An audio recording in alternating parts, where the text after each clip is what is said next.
Matapos ang mahabang panahong pananahimik, Marjorie Barreto nagsalita na kaugnay sa mga interviews ng dating asawa nito na si Dennis Padilla.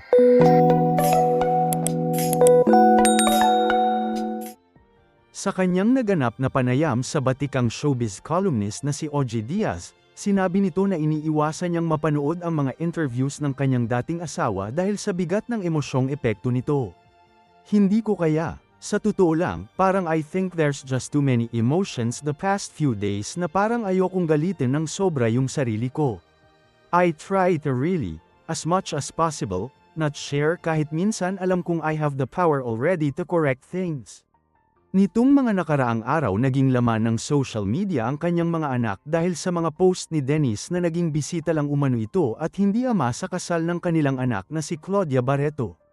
Taliwas sa mga pahayag ni Dennis, hindi umano inimbita ni Claudia ang kanyang ama dahil ito daw ang pinaka-distant kay Dennis sa kanilang magkakapatid.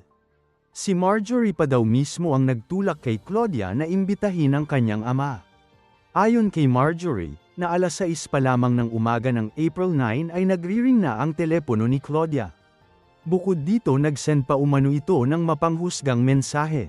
Kaninong pa ka na to, Chloe? Ikaw ba o nanay mo?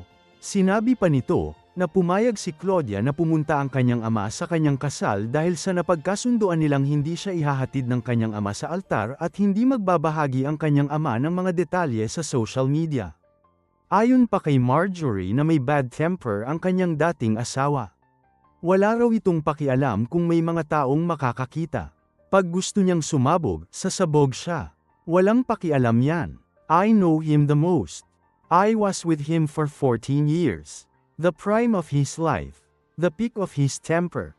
Idinetalye nito ang isang pangyayari kung saan sinampal umano siya ng malakas, dahilan ng pagkawasak ng kanyang eardrum. Binigyang diin ni Marjorie na ang kanyang prioridad ay ang kapakanan ng kanyang mga anak.